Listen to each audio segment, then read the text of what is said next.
Um dos problemas sérios que a gente está enfrentando são as narrativas. Sinceramente, Zélia, eu não acredito. Assim, eu acredito que você acredita no que você está falando. Eu não acredito que, de fato, existe aquilo que você está pintando, entende? Sim. Porque vocês se referem a esse governo como se fosse uma ditadura, vocês falam em censura, e precisa tomar cuidado com isso, porque isso não está existindo. A gente precisa falar as coisas assim de uma maneira honesta. Não há censura no Brasil. Não há censura no Brasil. Cara, pessoal, vamos respeitar aqui a opinião de cada um. Olha, o que está acontecendo aí, vocês estão vaiando, né? Vocês estão vaiando. O que é que isso significa? Isso significa que vocês têm uma paciência mínima em relação ao pensamento oposto.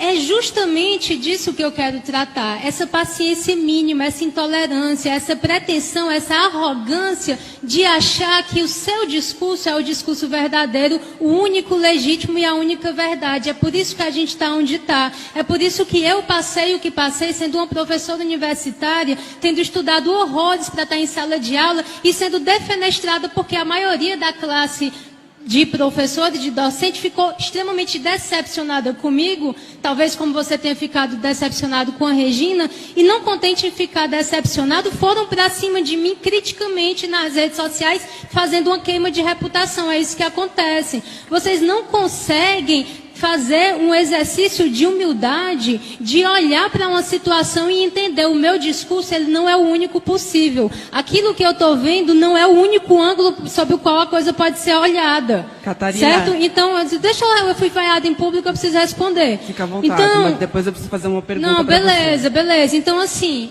por que eu digo que não há censura? O que há é que está havendo uma mudança de administração.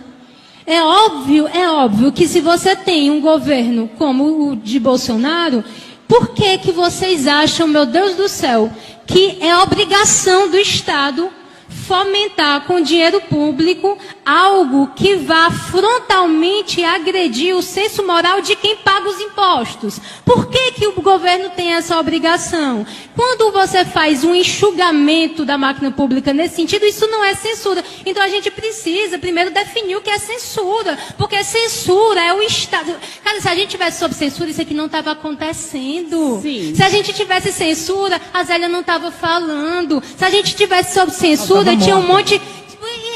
Isso, mas é um fato. Mas... Então, peraí, olha, eu queria agradecer a Folha de São Paulo, porque aqui existe um debate de fato, porque eu e o Josias, nós estamos para um lado, vendo por uma janela, o Ale e a Zélia estão do outro lado, vendo por outra janela, e se vocês continuarem com essa coisa de vaiar, com essa coisa de achar que a gente não tem o direito, que o que a gente está falando é um absurdo, a gente não vai sair do canto. Eu preciso olhar para a Zélia e tentar entender, poxa, mas o que é que ela está vendo, o que é que ela está sentindo, o que é que está decepcionando tanto que eu não estou conseguindo enxergar, porque eu não enxergo que a gente esteja sob uma ditadura. Vou só concluir meu raciocínio, eu vou usar, não com o sentido de ofender o indivíduo, mas para significar de um modo concreto o que eu estou querendo dizer, que é o Alvin. Eu ouvi uma entrevista do Alvin, quando ele não era ainda o secretário, num podcast lá, um podcast de direita chamado Senso em Comum. O que é que eu ouvi ali? Eu ouvi um cara que era do meio artístico, um meio hegemonicamente de esquerda, que de repente ele deu a virada no din-din, como muita gente deu, e acordou bolsonarista e descobriu que era de direita, sei lá o quê. E aí ele foi completamente perseguido pela classe artística. Certo? Ele conta lá, são as palavras dele, que o Bolsonaro foi esfaqueado e que ele estava num teatro e ele viu as pessoas comemorando o esfaqueamento do Bolsonaro. E ele disse, pô, isso aí é um absurdo. E a partir daquele momento ele saiu do armário, se declarou bolsonarista e a carreira dele acabou. Tá certo? Ele não conseguia mais dar aula, ele não conseguia mais ter os alunos dele do teatro, ele não conseguia mais fazer. Por quê? Por causa da hegemonia e da perseguição e desse pensamento hegemônico que quer se impor de uma maneira absurdamente autoritária. Então a esquerda ela tem se comportado de uma maneira autoritária. Qual é o resultado disso? É que liga o Bolsonaro para o Alvin dizendo, não sei o que, tá, você vai vir pra cá, aí bota o cara lá.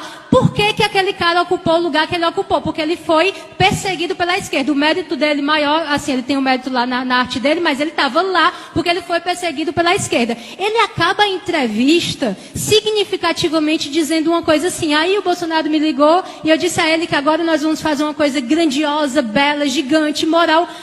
Cara, isso aí é loucura, isso é patético, mas por que que a gente está nesse nível de absurdo? Porque efetivamente a esquerda perseguiu, efetivamente a esquerda cuspiu, efetivamente a esquerda defenestrou, a gente viveu isso. Então, se a esquerda não se reinventar, se a esquerda não fizer uma meia-culpa, se a esquerda não assumir isso, se vocês continuarem vaiando quem estiver simplesmente oferecendo um pensamento mais nuançado, a gente não vai sair do canto. A gente está aqui no espaço de diálogo, a gente está aqui no espaço democrático, e a democracia precisa avançar assim, na conversa, no respeito.